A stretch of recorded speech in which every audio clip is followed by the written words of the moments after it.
لبيك اللهم لبيك لبيك لا شريك لك لبيك إن الحمد والنعمة لك والملك لا شريك لك.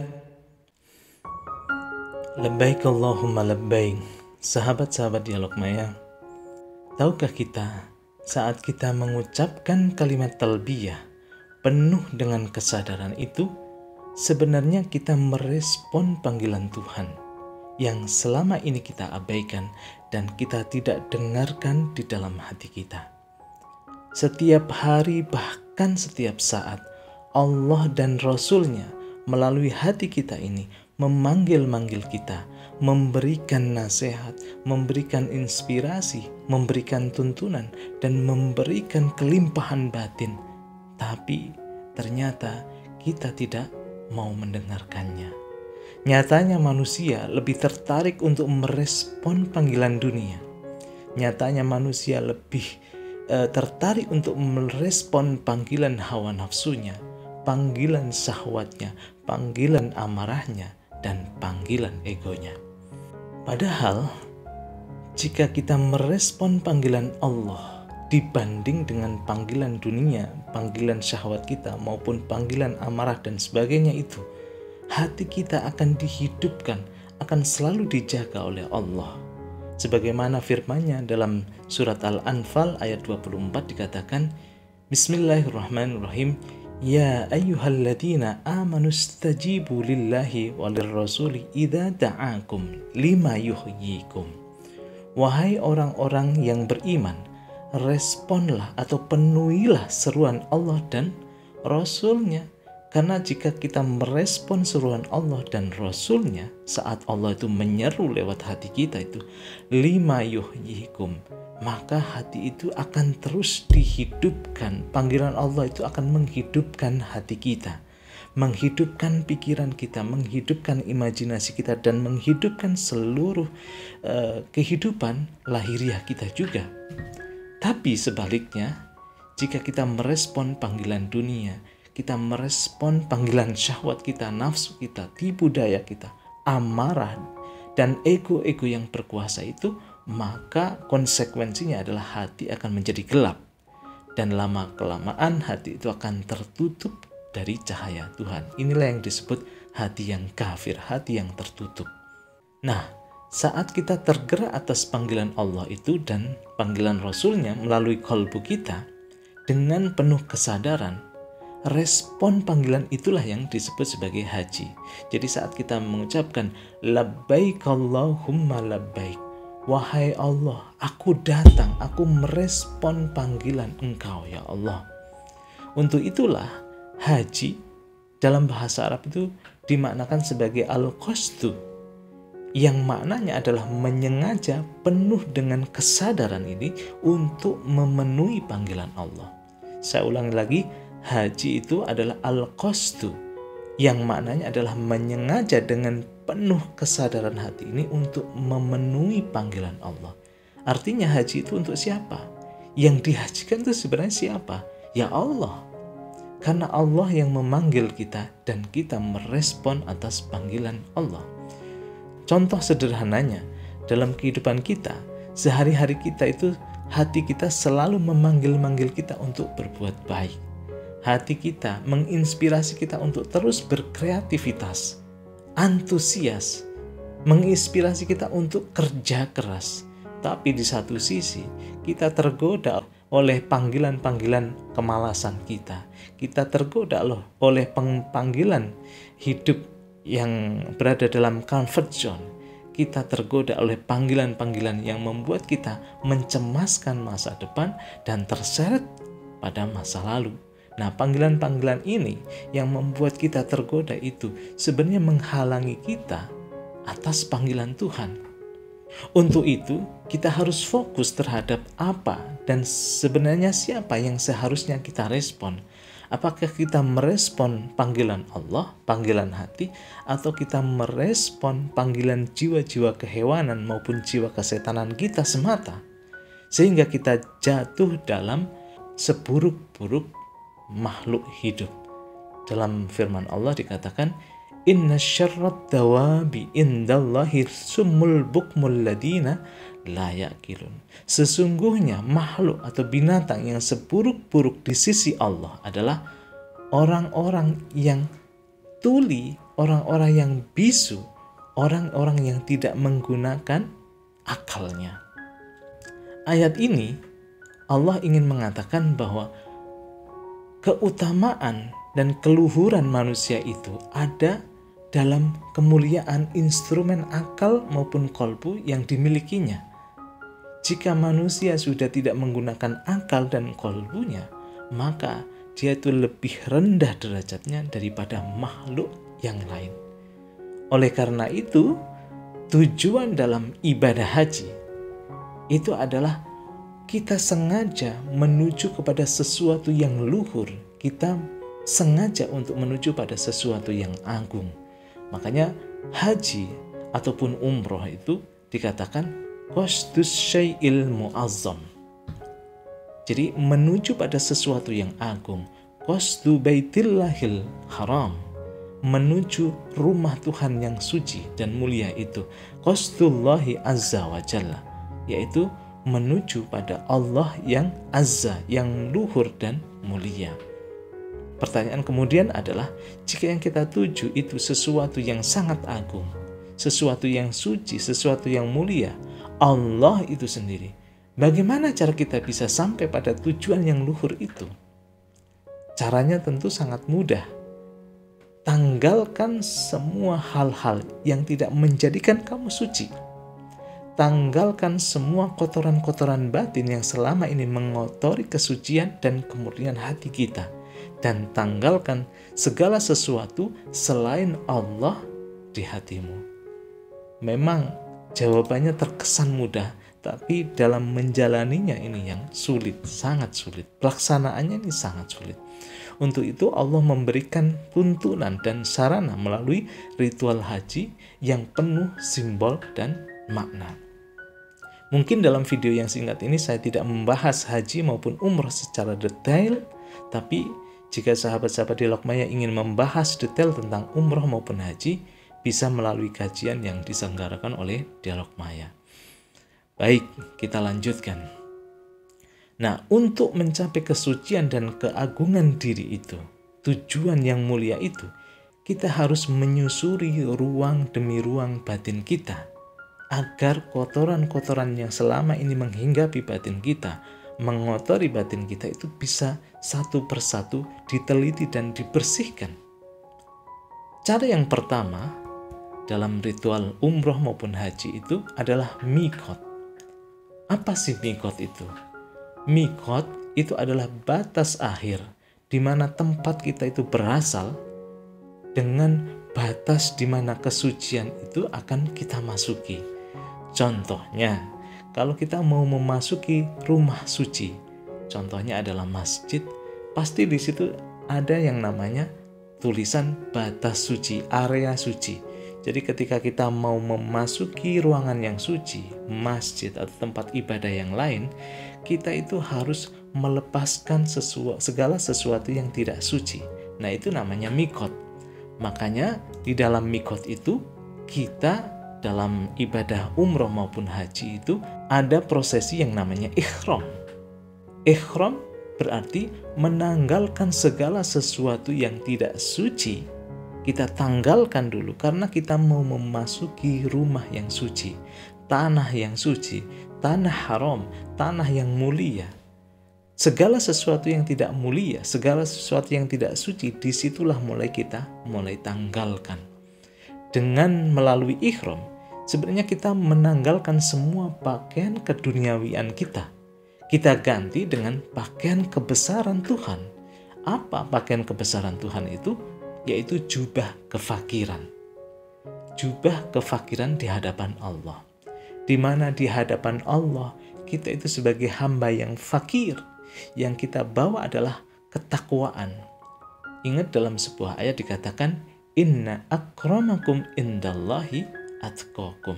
Sesungguhnya yang paling mulia di hadapan Allah adalah diri kita yang bertakwa. Bukan kemudian harta kita, bukan kemudian kebesaran karena nama besar kita, bukan karena jabatan kita, bukan karena mobil kita, bukan karena siapa-siapa. Di situ semua yang tidak suci di hadapan Allah itu harus ditanggalkan, dan kita beralih pandangannya, perspektifnya, kacamatanya dari kacamata dunia dengan kacamata akhirat, perspektif dunia yang tidak suci dengan perspektif akhirat. Disitulah manusia mengakui dirinya sebagai fakir. I am nothing. Aku tidak memiliki apapun. Yang memiliki semuanya adalah Allah Subhanahu wa Ta'ala. Itulah yang dinamakan dengan ikhram.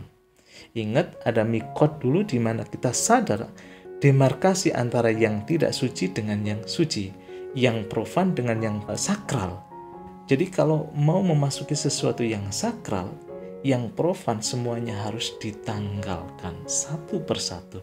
Itulah simbol dari kita berganti baju duniawi kita dengan baju ikhram, di mana baju ikhram itu putih bersih seperti kain kafan, seperti kita mau kembali kepada Allah. Itulah ikhram. Setelah kita berganti pakaian duniawi kita dengan pakaian kefakiran, pakaian spiritual, pakaian rohani kita akan menyusuri ruang batin kita lagi lebih dalam.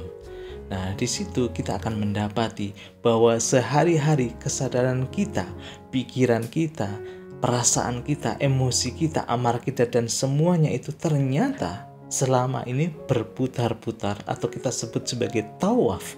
Dan putaran tawaf ini orientasinya keluar. Perasaan kita lebih melekat pada sesuatu yang di luar. Fokus pikiran kita itu selalu menanggapi sesuatu yang di luar. Dan fokus kehidupan kita itu orientasinya hanya kehidupan dunia yang materi semata. Nah, setiap hari kita disibukkan dan fokus berpikir kita pada cara pandang dan memberi makan kenikmatan-kenikmatan yang sifatnya sementara itu. Dan kita melekat dan terikat, attachment dengan kehidupan dunia ini. Kita attachment dengan harta kita attachment dengan anak kita attachment sama nafsu dan syahwat kita, dan kita attachment pada sesuatu yang lain. Nah, dalam tawaf, putaran pikiran, putaran kesadaran itu harus kita hentikan sejenak. Bukan hanya dihentikan dan diheningkan, tapi putaran pikiran dan kesadaran itu harus dibalik orientasinya. Dibalik, bukan keluar, tapi dibalik ke dalam. Makanya simbol dari tawaf itu anti-clock, sebalik dari arah jarum jam. Makanya kan dari kiri ke kanan. Itu artinya apa? Putaran semakin ke dalam, ke dalam, ke dalam, menyusuri batin demi batin demi batin, sampai kita nanti akhirnya ketemukan inti dari manusia itu seperti apa. Sehingga kita mulai sadar bahwa kita hidup di dunia, tapi dunia sebenarnya tidak membebani kita. Dunia harusnya dipergunakan untuk mendukung akhirat kita. Dunia seharusnya untuk mazra'atul akhirah, tanaman-tanaman yang kita nanti petik buahnya itu di akhirat. Semakin mengenal Tuhan, bukan sebaliknya. Saat kehidupan kita itu orientasinya keluar fokusnya, maka ada 7 putaran, ada 7 karakter yang digambarkan di dalam Al-Quran maupun digambarkan dalam teks-teks hadis Nabi, bahwa kalau orientasi kita itu kepada kehidupan dunia, manusia itu cenderung satu. Makanya di sini tawaf itu disimbolkan dengan 7 putaran. Ada 7 karakter ketika kita fokus pada dunia. 1 adalah karakter takabur atau sombong. 2, karakter iri hati dan dengki. 3, karakter ujub atau membangga-banggakan diri. 4, karakter sum'ah, ingin namanya disebut-sebut oleh orang lain. 5, karakter hasud, adu domba. Yang ke-6, karakter bakhil atau kikir. Yang ke-7, karakter hibah, suka bergosip, suka marah dan sebagainya. Nah, karakter-karakter ini oleh tawaf harusnya diubah. Geraknya bukan keluar yang makin sombong, makin membanggakan diri, enggak, tapi harus diubah ke dalam, di mana karakter takabur kemudian diubah menjadi rendah hati. Di mana iri hati itu diubah menjadi lapang dada. Di mana karakter ujub kemudian diubah menjadi apresiasi kepada orang lain. Dan karakter ria itu diubah menjadi karakter yang tulus, suka pamer misalnya, itu menjadi tulus. Dan yang terakhir, karakter kikir menjadi karakter dermawan, dan adu domba itu diubah menjadi saling mengasihi antara satu dengan yang lain. Nah, itulah perubahan dari gerak keluar, kita ubah menjadi gerak ke dalam, dari karakter yang mazmumah menjadi karakter yang mahmudah. Tetapi dalam menjalaninya itu dilanjutkan dengan proses yang namanya sa'i, kerja keras untuk mengubah karakter-karakter ini. Itu tidak mudah.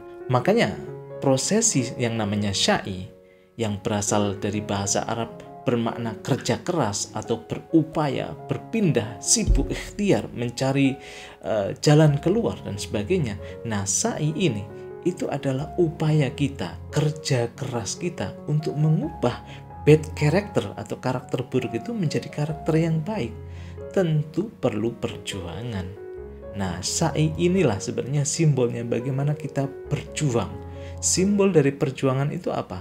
Mujahadah.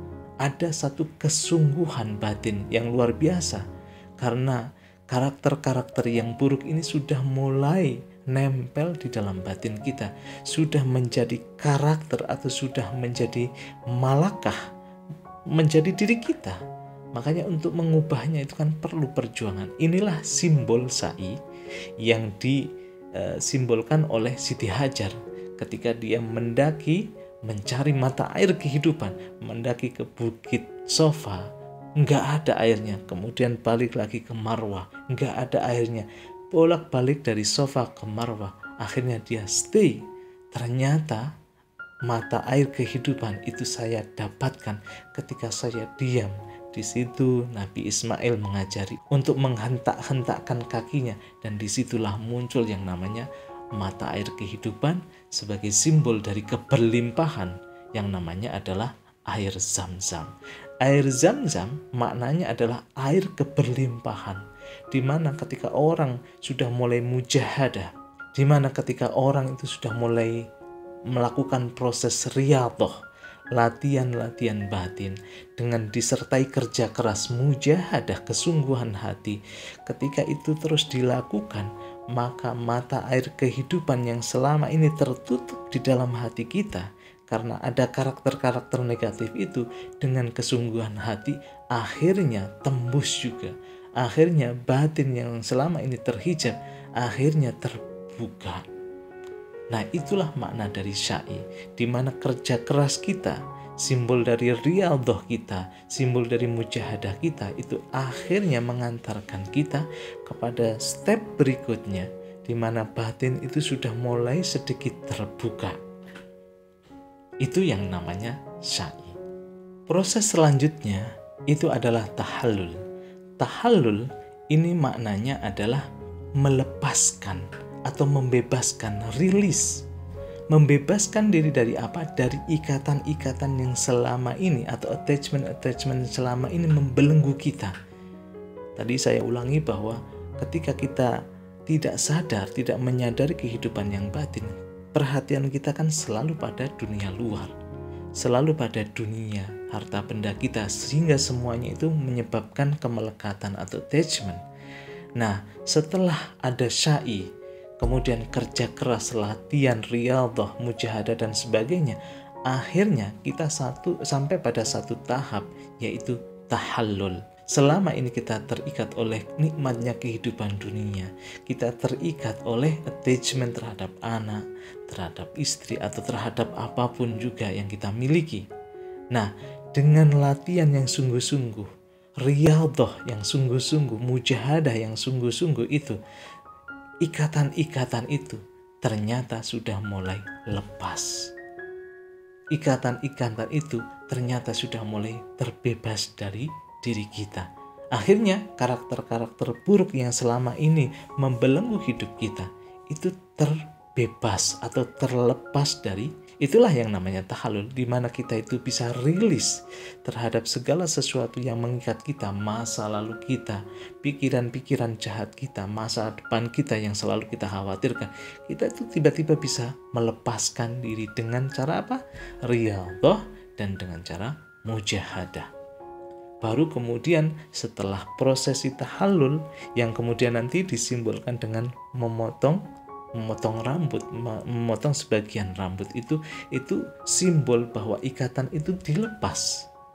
Nah, barulah kita kemudian menjalani prosesi yang namanya wukuf di Arafah. Apa sih yang dimaksud dengan wukuf di Arafah? Wukuf itu artinya berhenti. Kalau saya senang memaknakannya sebagai bersimpuh di tempat di mana ada kebijaksanaan itu muncul dan mengalir. Setelah kita menjalani prosesi mulai dari miqat, ihram, tawaf, sa'i, dan tahallul, diri kita, kondisi batin kita akhirnya terlepas dari karakter-karakter yang buruk. Nah, disitulah muncul yang namanya pengetahuan Tuhan itu hadir, cahaya Tuhan itu hadir. Nah, itulah yang dinamakan dengan Arafah.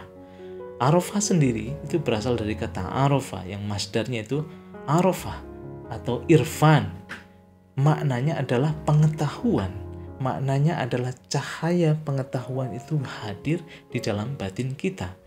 Nah, di tempat inilah pengetahuan dan kesadaran Tuhan itu hadir setelah kita terbebas dari semua belenggu kotoran diri kita.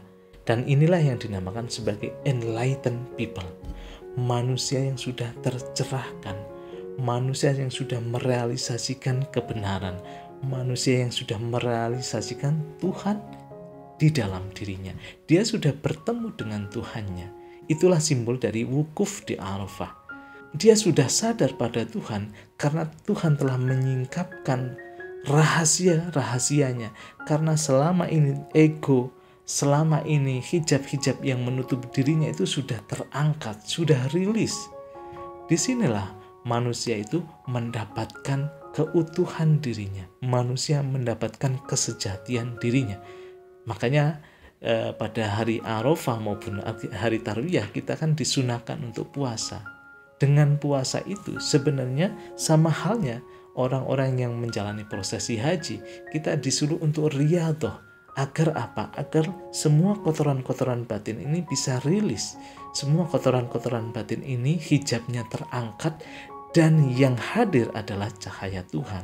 Inilah makna daripada Arafah. Nah, setelah pengetahuan Tuhan itu hadir dalam diri kita, nah kita sebenarnya diterangi oleh cahaya itu dan kita mempunyai kekuatan untuk mengalahkan setan di dalam diri kita. Ada sedikit suara-suara setan jadi terdeteksi karena apa? Batin kita itu sudah suci, batin kita itu sudah clear sehingga tipu daya setan itu bisa kita kenali dan kita bisa kalahkan. Makanya simbolnya kemudian adalah setelah Arafah itu adalah lempar jumroh. Jumroh itu artinya lemparan. Yang kita lempar itu sebenarnya siapa? Yang kita lempar adalah setan-setan yang hadir, yang mau menggoda diri kita. Karena diri kita sudah clear, sudah bersih. Setan sekecil apapun itu bisa terdeteksi. Makanya di sini ada 3 macam godaan setan. Ada yang namanya ula, ada yang namanya wusto, dan ada yang namanya akobah. Ini sebenarnya simbol daripada setan. Nah, kalau setannya itu godaannya kecil, itu namanya kita sebut sebagai ula. Dan kita bisa melempar dengan kekuatan Tuhan. Bismillahi Allahu Akbar. Bismillahi Allahu Akbar. Sebelum setan itu membesar, kita lempar dengan nama Tuhan. Karena sudah ada bekal, batin kita sudah ada cahaya Tuhan berupa ilmu, berupa kekuatan Tuhan yang digunakan untuk melawan setan itu. Kalau setannya sudah mulai membesar, sudah pertengahan ini, itu namanya setan yang wusto. Nah, kita sudah siap-siap untuk melempar. Nah, untuk setan yang ula maupun wusto, ini sebenarnya contohnya banyak banget. Misalnya kita berpikir negatif, itu kan setan yang tahapnya masih ulang. Tapi kalau pikiran negatif itu sudah mulai membesar, kita sudah mulai meng-create sesuatu yang kecurigaan, kita sudah mulai mengembangkan kecurigaan itu menjadi dugaan, dan kita sudah mulai menjadikan pikiran negatif itu sebagai kebenaran, itu sudah mulai wusto. Dan akhirnya misalnya kita bergerak dengan prasangka itu, melakukan segala sesuatu dengan prasangka itu namanya aqobah. Setannya sudah besar. Nah, setan yang besar ini kan contohnya itu Firaun, mengaku dirinya dengan egonya itu mengaku sebagai Tuhan. Diri kita juga seperti itu. Kalau kita tidak menelisik diri kita sendiri, kita tidak melihat setan-setan yang mulai muncul di dalam diri kita, dan kita tidak punya kekuatan untuk melempar setan-setan itu, pasti kita dikuasai. Makanya dengan bermodal arafah, cahaya pengetahuan, cahaya ketuhanan yang hadir di dalam diri kita, itu menjadi modal kita itu bisa mengalahkan setan. Lempar jumroh atau romyul jumroh. Dan ketika kita memaknai haji dan menghayati haji yang seperti ini, maka inilah yang disebut sebagai haji yang mabrur. Haji yang bisa mengubah kondisi batin kita, haji yang bisa mengubah kesadaran kita, haji yang bisa mengubah perilaku kita nanti sampai ketika kita pulang ke tanah akhir. Makanya Nabi mengatakan bahwa tidak ada balasan bagi haji yang mabrur itu kecuali surga. Kenapa seperti itu? Karena orang-orang yang menjalani perjalanan ruhani melalui ibadah haji itu sebenarnya adalah mentransformasikan batin yang selama ini dikuasai oleh ego dan setan di dalam dirinya, itu ditransformasikan bahwa yang memimpin dirinya itu adalah kesadaran Tuhan. Itulah haji mabrur. Dan orang-orang yang kesadaran hajinya seperti ini adalah orang-orang yang kembali kepada kesucian hati, kembali kepada keagungan Tuhan, return to become the light. Dia kembali menjadi cahaya itu sendiri. Dia hidup dalam kesadaran Tuhan, yaitu diri yang menanggalkan semua kepalsuan-kepalsuan di dalam dirinya, hingga yang tersisa adalah diri yang ruhani, yang tersisa adalah kesadaran Tuhan yang selalu hadir dan membimbing kehidupan ini. Inilah yang disebut kemudian Idul Adha. Setelah rangkaian haji, kemudian penutupnya adalah Idul Adha. Karena sudah otomatis ketika diri ini sudah bertransformasi menjadi diri yang ruhani, diri yang sejati, diri yang hidup dalam kesadaran Tuhan, disitulah Allahu Akbar, Allahu Akbar, Allahu Akbar. Yang besar, yang menang itu Tuhan. Disinilah yang namanya Idul Adha. Kita kembali menjadi cahaya itu sendiri. Kita menjadi dan hidup dalam kesadaran Tuhan. Maka disitulah Allah yang maha besar. Disitulah kemenangan Tuhan atas ego kita. Disitulah Tuhan berkuasa. Disitulah Idul Adha, di mana selama ini kita dikuasai oleh ego kita, ego kebinatangan kita. Dan di Idul Adha itu simbol bahwa semua sisi kebinatangan kita, sisi kesetanan kita itu kita sembelih. Semua kita sembelih, dan yang tersisa adalah Tuhan itu sendiri, kesadaran Tuhan itu sendiri. Semoga saudara-saudara kita yang saat ini melakukan ibadah haji diberikan haji yang mabrur, dan kita yang masih berproses untuk merespon panggilan Tuhan itu juga diberikan kekuatan, sehingga kita juga menyusul saudara-saudara kita napak tilas yang dilakukan oleh Nabi Ibrahim maupun Nabi Muhammad, sehingga kita juga nanti masuk dalam golongan orang-orang yang bisa berhaji dengan mabrur, dan tiada balasan bagi orang yang berhaji mabrur kecuali surganya. Sehingga kita juga akan kembali merealisasikan kesadaran Tuhan yang ada dalam diri kita.